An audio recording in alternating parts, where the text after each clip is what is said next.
Welcome back to BrandsTalk, a show to help you develop and grow your brand in a more authentic and sustainable way, globally and locally. Whether it is your personal brand or company brand, your product or service level brand.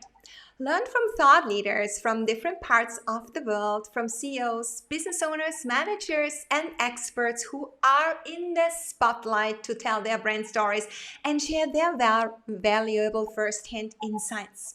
My name is Brigitte Bojkowszky. I'm the founder and owner of Brigitte Brands, a branding strategy boutique offering online courses, workshops, one-on-one exclusive coaching. I help my clients craft meaningful branding strategies so they can unleash their full potential to effectively elevate their personal and organizational brands and shine. So let's get started and dive with me into the world of brands.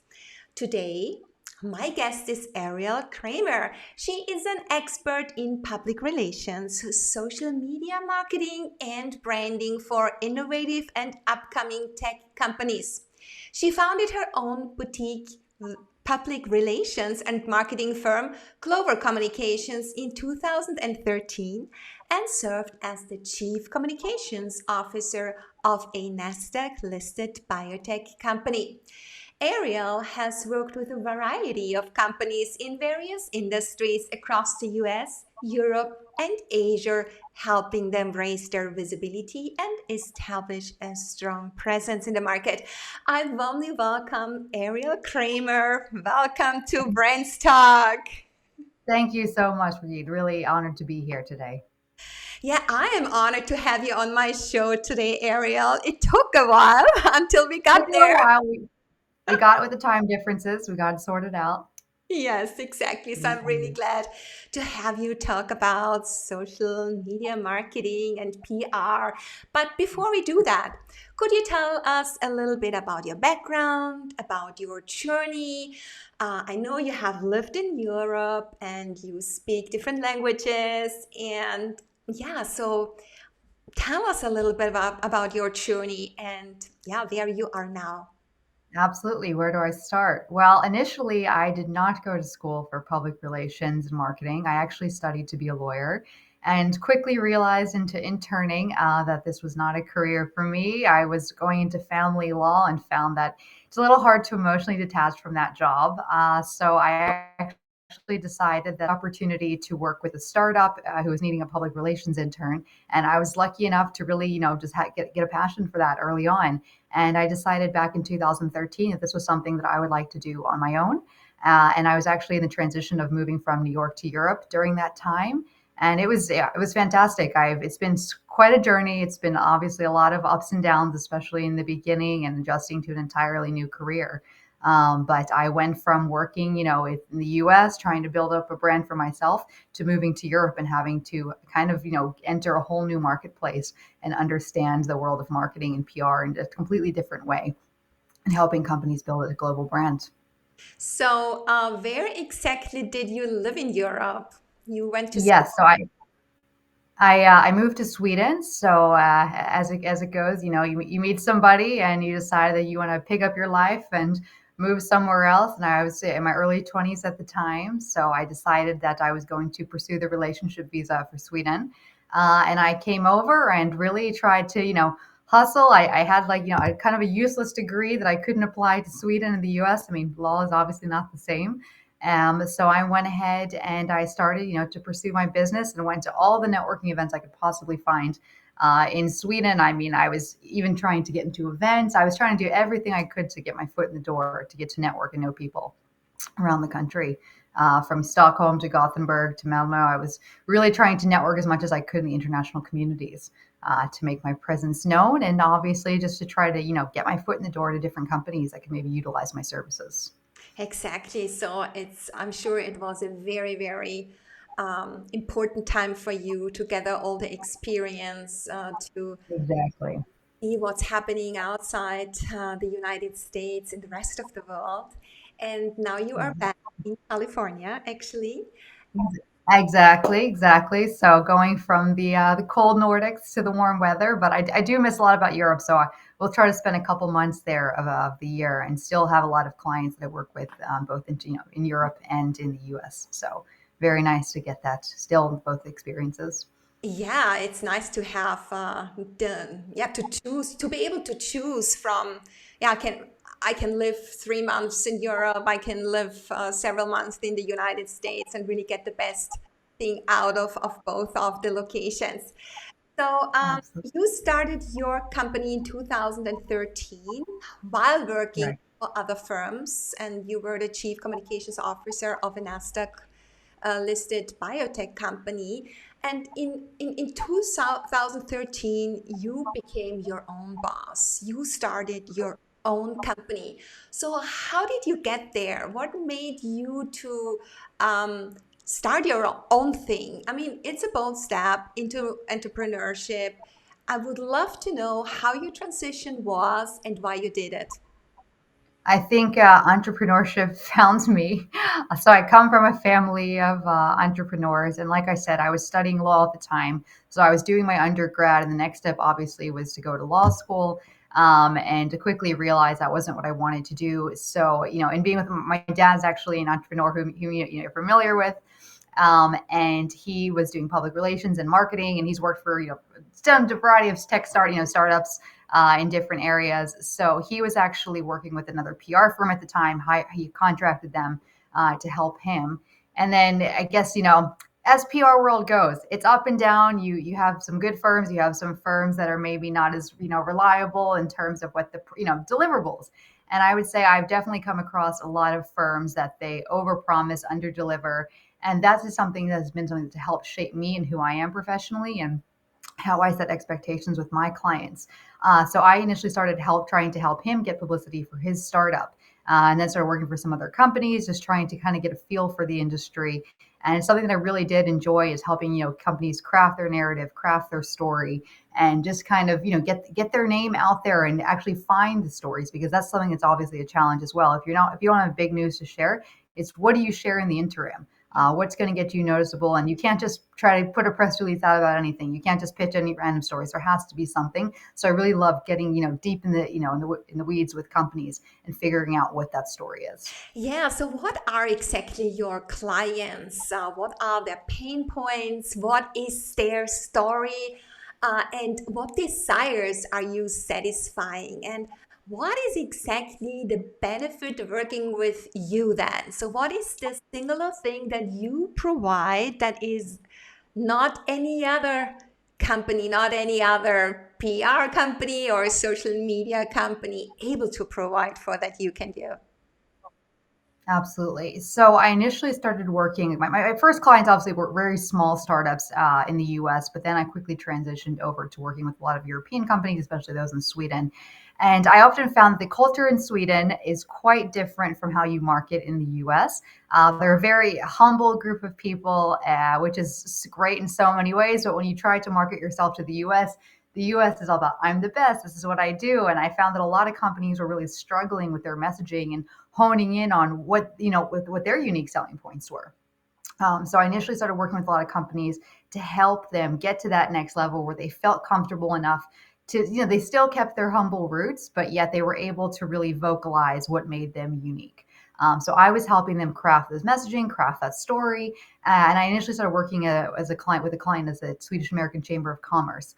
So I started beginning to work with them at a lot of companies that way, and really got a sense for the Swedish culture and helping bridge the gap between the U.S. and Sweden, and companies looking to make that move and to help marketing to the U.S. So that was a really great moment in my career for me. That learning experience was definitely unmatched. And it's been great for me to kind of propel my career forward, just meeting so many great people and understanding the way different markets work. So that's kind of how my journey took off from there in terms of being introduced to various companies and really networking in a way that I had opportunities that I wouldn't have previously had. Mm. So you mentioned how the different companies work across the different markets. So can you give us, let's say, some best practice advice of what we need to pay attention to when we want to cultivate and grow brains over time? Yeah, so stay sustainable across different country markets. Is there anything that we have to really look and focus on and pay attention to when we do so? Especially when it comes Absolutely. to social media, of course, and public relations. Absolutely. So I think it's very important to know your audience, know your different target audiences within the more general audience. For example, I work with a lot of life science and biotech companies, and just knowing how to market to scientists, to identify with their needs, to identify what content they actually find useful and interesting. I think a lot of companies make the mistake initially of wanting to be overly promotional. And it's not that they think that their product is so great that everybody needs to know about it, but it's more so that they get confused between advertising and content marketing and social media. So, and just PR in general. I have a lot of companies that have come to me. Oh, we want to market this specific product. Let's put out a press release about it. So, but why? Why now? Why do you want a press release now? And why do you want to? What's the news here? And especially in science, you need real data to back up what you're doing. And there's really no room for kind of controversy and certain announcements that you'd like to make. So I really do think it's important to have your facts aligned, to have your target audience identified, in order to make sure that you are crafting the right messaging. I mean, for example, for biotech and life science, I find a big part of doing the right marketing is to finding other industry articles and finding news that you can relate to the work that you're doing, but maybe you're not directly talking about your company and your brand all the time, but you're relating what you're doing to other work being done in the industry and kind of showing that you're at the forefront of certain things happening, and able to identify with your target audience once again. So that to me is really important, is figuring out what content will resonate without it having to be promotional. And when it comes to content and local market idiosyncrasies, specificities, what is there to pay attention to that we rather need to localize instead of having standardized across all the different country markets? So I think that it's important. So there's one way, of course, you want to have a consistent messaging, consistent marketing with your brand. But I do think it's important to, like, specifically if you're marketing to Asia, that's one way to obviously market and content that will resonate with them. And if you're marketing to, for example, Swedes, and you don't want to be overly promotional and overly confident in what you're selling. But if you go to the US and let's say you have a sales meeting, and somebody says, like, why should we hire you? Why should your product, why should we use your product? If you say, oh, it's okay, that's not going to fly with a lot of companies in the US. They want you to be very confident, and if you're confident, they should be confident in you. And I found that that's something that a lot of companies struggle with, not only in Sweden but just in Europe in general. I can't generalize in that sense, but I get the feeling that a lot of Europeans are they're very humble. And I think that that's something that's very, it's good in a lot of ways. But when it comes to trying to push your messaging and your brand, you need to find the nice, healthy balance of staying true to yourself, but also making sure that you exude confidence. And that's something that I really promote. Beautiful, exactly. And what are, let's say, from your experience, the three common pitfalls businesses fall into when internationalizing, when trying to grow their brands across different country markets? Is that something that came up in particular? Let's say the three, yeah, really the three reasons that usually are the ones that companies fail on. What I often see, this especially within biotech specifically, Mhm. is companies, like I said, the companies that are tend to be more humble, or that they have research that they're doing or stories that they can share that they haven't even thought about, or they don't feel confident enough to share it, even though all the data is there, they have everything ready to go, but they haven't communicated that to their shareholders. So that's where I really feel like it's important. Where, like, I've come in and I've kind of helped them identify, like, okay, this is what's trending right now in the industry. This is what we kind of need to jump on. This is what you need to share. And that just doesn't go for biotech. It goes for a lot of different companies, kind of trying to, like, pinpoint what exactly is important versus what you think is important. And I find that a lot of business owners struggle with that. That they may prioritize one thing, but, like, realistically, what should you be prioritizing? And just kind of understanding, like, in the news cycle for PR, for example, what makes sense to put out when. Obviously, some things are out of your control, and you need to release certain news when you need to release it. But I do think that there's, like, an effect. You do have to be effective in when you release certain news, like, from a time perspective, what makes the most sense and what's going to get the most bang for your buck, shall we say. So that's one thing I really think is a big pitfall. Others, like I said, being overly promotional. They make it more about advertising rather than like real content that can be useful and valuable to your target audience. And I think the third one is just maybe being overly confident sometimes in your messaging. I think that people really appreciate a balance. So you have on the one hand, like I talked about, where you don't have enough confidence and then you're overly confident. So I've seen definitely a mix of both. So I really like when there's a balance where it's more educational and you're, educating your audience rather than trying to push your product. So I rather kind of make user cases for why, somebody should use the product for a client of mine rather than consistently just try to push out a product without any real data backing why this is better than what else is being offered in the market. Yeah, it's all about educating, it's all about entertaining, Right. and it's all about providing information to our clients, to our customers, to our audiences. So now let's Absolutely. break that down into different levels. So we talked about um, company brands, corporations that are global, that are doing business all around the world. And behind all of these companies are human beings, are individual brands that help these companies or these corporate brands thrive. So I'm talking now about all these individual personal brands that bring Mhm. about the value that the companies become that strong. So in your opinion, what does an authentic personal brand mean?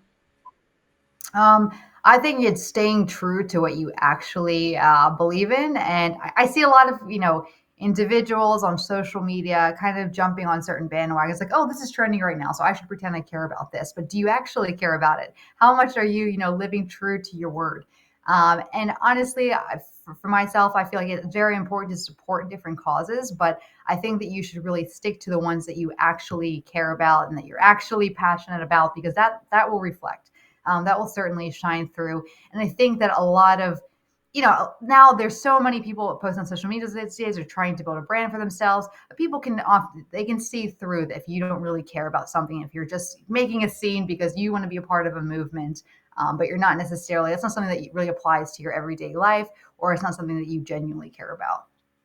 So I say stick to the things that are actually important to you, and that's what you should take your time and energy on showing that passion. Really dedicate. You only have so much time in the day, so I really think that it's important to make sure that when you want to build your own brand, you stay true to who you are and stay true to what really mean what the values to you. Mm. So, in particular, when it comes to you being a personal brand, on one hand, Mhm. being part of a corporation, on the other hand, having your own business. So, how did living and working abroad change you? And how does that experience contribute to and influence you as a business owner? And ultimately, your personal brand, your face of the company. Right, absolutely. I think I've definitely become more self-aware, and whether that's just with growth or living in different places, but definitely understanding, kind of reading the room a little more. I mean, I remember when I first came to Sweden, I was maybe overly extroverted for in some situations, just because I really wanted to fit in. I really wanted to, network as much as I could. And that's, sometimes you have to take a step back and say, what is this person's comfort level, or from the culture perspective, like what do they deem acceptable? In the, especially in the beginning when you first get to know somebody. And I came from a place, I was living in New York, and you talk to anybody, you talk to strangers, anywhere, it's acceptable almost. And I found that here, I was really trying to, it's hard when you network and you don't know anybody and you're just trying to jump into conversation.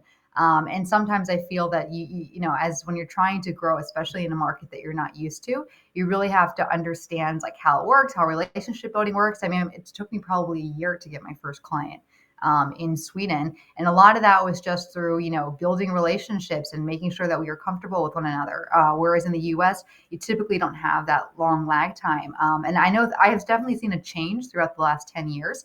So I don't think that it's really the same as I was experiencing. It could also be because I was much younger and I was inexperienced. So it helps a bit now that I've grown in my career, but I do think that those are things that you kind of struggle with, especially in the beginning. Mm.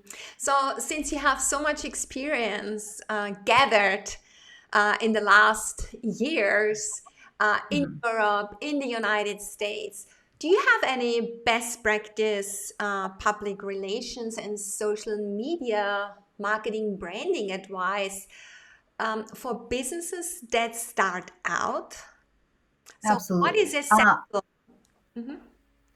So I would say it's very important to establish a social presence early on. I think a lot of companies make the mistake of not prioritizing it early, and then they're 7 years into the company, and they're, oh my gosh, we need to start social media right now.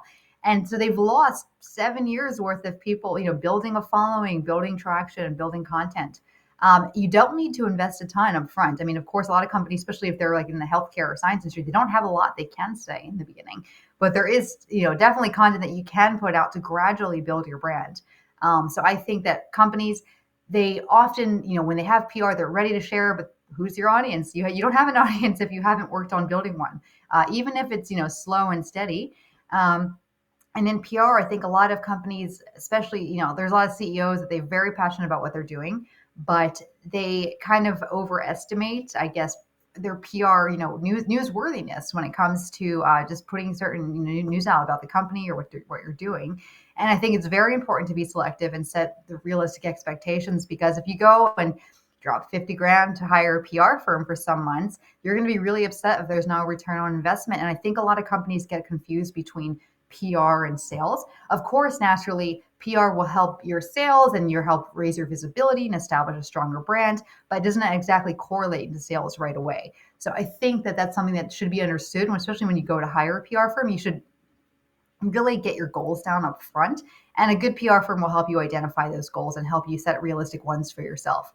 So I think if you whenever you go to a firm that can promise you, oh, you're going to be in the New York Times, we're going to get you this, this, and this, I would really, I would think about that for a second, because nobody can promise you any coverage unless it's sponsored.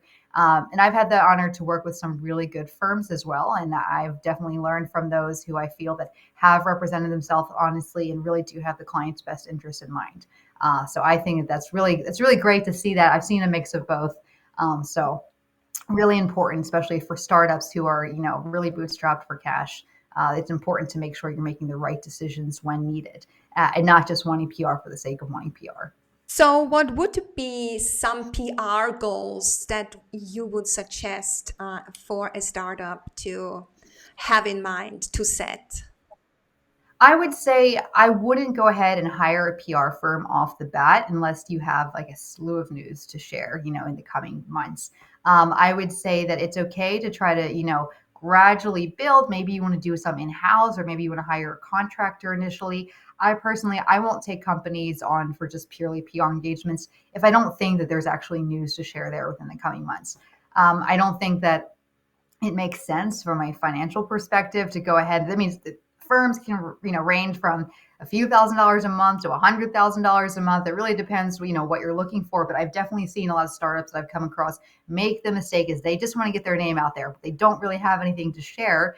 And that's going to be pretty disappointing if you go ahead and do all this work and then nothing comes of it. And of course, there's never any guarantee in PR. But working with a good firm, they will help you identify what you actually need and what you're looking, help you really make sure you're doing this for the right reasons. Hmm. So I think that's really important in the beginning, especially. And when it comes to social media marketing, are there any particular trends that are showing right now that you say, as a business that is starting out right now, or Mhm. as entrepreneur or even solopreneur, that is a trend that you have to pick up in order to be able to compete in the market, to show visibility, to build brand awareness? Right. Well, I'm sure I'm not the first person to say this on your podcast, but TikTok has massively exploded. You see people making full-time careers in just a span of a short amount of time.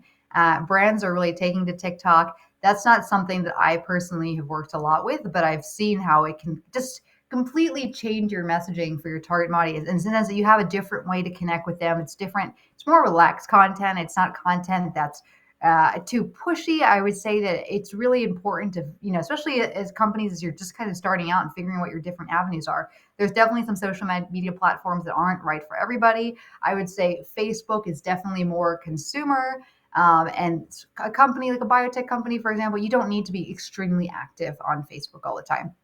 I would say choose your messaging, choose your strategy, and LinkedIn, for example, I'm still a huge fan of LinkedIn.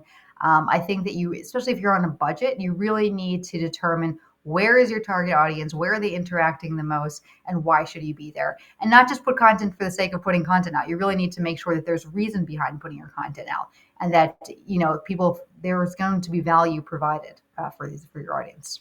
Hmm.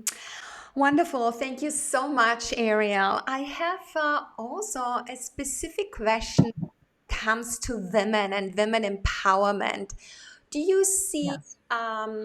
from your experience, because you are in the realm of companies that are innovating a lot, high tech companies and companies in the biotech sector, in the pharmaceutical sector, do you think that it is harder for women to speak up and own their voice in that particular industries? And if so, how can we as women help empower our each other and be our best self?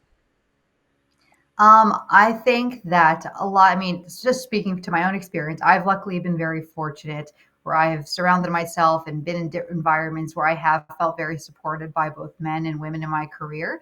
So I more so feel that it can be very competitive, and whether you're a man or a woman, unfortunately, especially if you're growing your career, that's something that you're going to deal with it. Certain people, they just don't want you to get ahead. They say they want to be a mentor, but they really don't want to be a mentor to an extent. So I would say when you do work in certain industries, coming in and finding those solid people that you can go to for advice, finding actual mentors that want to help you, they want to see you succeed and they want to help you grow, because not only will that be good for you, but it will reflect well on them. And just find people that you really trust and rely on. And I think just having that confidence, and it definitely takes time. I mean, I think nobody can never be 100% there. You're always going to feel a little nervous, I think, when you walk into a room and try to argue or make a statement about something or share your opinion. So I think that it's just a matter of being true to yourself, building that confidence, knowing your worth, and realizing that everybody makes mistakes, and that's okay. So I think that you just need to kind of go with the flow, and you just need to continue to build who you are and be comfortable with who you are. Yeah, I think it's so important to, yeah, get out of the comfort zone and making Exactly. comfortable in there. That's the only way Right. really go forward. Be courageous, be bold, and just do it and not waiting for the Absolutely. time. Good, Ariel. Are you also willing to share any experience that you had which was a major learning for you? Any detour that was significant, but it shaped you and it helped you to, yeah, live your authentic self? Absolutely. I mean, I think there's been various experiences. I mean, I think especially I mean, naturally, you come in, you're fresh out of school, you want to build a name for yourself, especially when you're trying to start your own business. I would say I've had a lot of maybe situations where I've been very naive and met people that maybe didn't have my best interest in mind. And I found there's a lot of multi-level marketing scams that are out there, especially like I remember when I moved to Sweden, a couple people tried to pretend that they wanted to help me grow with PR or marketing. Oh, here, let me teach you things. And then really, it was like a scam that they were trying to get me into, especially being that I didn't know the country. I didn't know the network. And this is obviously not unique to Sweden. This is happening everywhere. So that's one thing that I feel you really have to be cautious of, and what's real marketing versus maybe what's a Ponzi scheme that somebody's trying to get you involved with. Um, and I also just feel that, like I said, knowing who to trust, knowing who is going to be the right mentor for you, and who you can really confide in. So I think that we're always going to have struggles. It's always going to be, a situation at work where you feel that maybe you didn't perform your best. You feel that, you just didn't feel confident going into a certain meeting. You come out of it and think to yourself, like, what did I say? Why did I say that? Are they not going to, have confidence in me or think that I'm smart enough for this? And I think that, like imposter syndrome, a lot of people, especially women, do have that. And I really think that we need to kind of do better at, really bumping each other up in a genuine way. I think a lot of women say, oh, women supporting women, but a lot of times that maybe sometimes cannot be the case. And I think that it's really important for us to kind of separate, especially our personal lives sometimes from our professional lives, and really just try to remember that people are struggling. You don't have to get your your emotions involved at the workplace often. And if somebody's having a bad day that you come across, you kind of have to remember like that maybe has nothing to do with me. That has to do with something that they're dealing with at home. So you do have to remember that everybody has their professional and their personal lives, and not let that affect you so much, because it's definitely something for me that I had to learn a lot throughout my career, is that if maybe somebody's having a bad day and they're writing me an email that I find to be a bit aggressive, I don't know what's happening in their home life. And that's something you really need to kind of separate when you want to work and have a good relationship with others. Yeah, that's so true. I also have two accountability groups yeah, part of, and it's so beautiful to meet regularly each week to help each other lift up and also get this self talk, this destructive self talk out of your body, and yeah, to have someone else tell you, hey, it's absolutely right, or just set the Exactly. term straight again, and give us another perception, because we always see things from our perspective, which is not very encouraging very often. So I think if you surround yourself with these like-minded people who are basically in the same spot or maybe a little bit further ahead, then it really helps you to be motivated, to get inspired, to continue your path, and just not to give up. Exactly. And I think just being honest with people. I mean, if you're having a bad day and you feel that you may not be communicating to the best of your ability because there's something that's hindering you from doing so, it's okay to be honest with people and just say, listen, right now I have a lot going on in my personal life. I'm trying to show up today. I'm trying to be the best, that I can. But if I seem a little off, this may be why. So I think it's really important to be honest. And I've luckily had the honor to work with companies lately, especially clients that I feel that they really care about mental health. They really care about your well-being. And that's something that I've worked in situations where they haven't cared about your mental health and well-being. And there's really a difference. And you do want to go the extra mile for people who do care. So I think that it's important to surround yourself in, cultures and environments that really do kind of match the environment that you would like to be in. So a lot of that time is making sure, finding out what do you find important and what you value to make sure that you set yourself up for success. Yeah, and it's also really about trust. And it's those Mm, people trust in you that you can do it. And then you also find yourself trusting in yourself, actually. You have exactly. to trust yourself. You have to believe in yourself in order to achieve something, to get Right. out of this comfort zone into this unknown. Because if you're not trusting yourself, if you're not believing in yourself, you can't do it. And Right. yeah, thank you. So that's beautiful. Thank you. You have to continue that. Absolutely offline, right? So we are almost at the end, Ariel. I would love to do a very quick word wrap with you, like one term and a short answer to it. Is that all right for you? Let's do it. Okay, women, Strong. leadership, Valuable. It's a valuable asset if you can lead well. yeah, Sweden.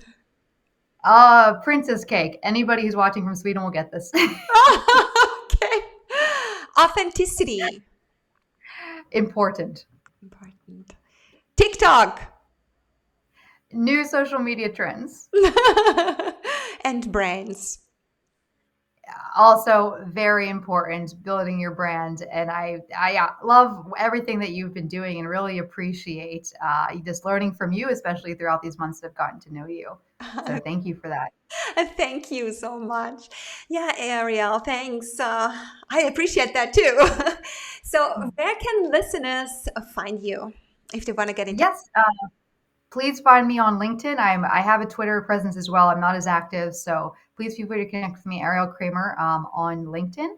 And my company is KLOVER communications.com. So you can find me on LinkedIn that way, making sure you have the right Ariel Kramer, the right company. Not too many redheads out there, Ariel Kramer, so I should be pretty easily identifiable. Wonderful. Thank you, Ariel. And thanks for being on my show today. It was really a pleasure having you here to Thank you learn so much for about, having me. yeah, to learn about your personal branding journey and how you help businesses and empower innovative companies, businesses, public relations, and social media marketing. Thank you, Ariel. Thank you so much, Bridget. Yeah, Have a great day. yes, thank you. Have a great day too. And everyone else, unfortunately, the video froze. I'm still here. I don't know what happened with the video. I couldn't get it running anymore. But anyway, at least you can hear me. And I thank everyone joining Brains Talk today. Please give it your social love and leave your comments below. And did you know you can also listen to this show as a podcast on your go? Then just follow BrandsTalk on your favorite platform. If you're interested in learning more about my services, head over to my website, brigittebrands.com. I hope you will join me again when we dive into the world of brands, live or by having me in your earpods, walking the talk. Bye for now. Let's shine. You deserve it.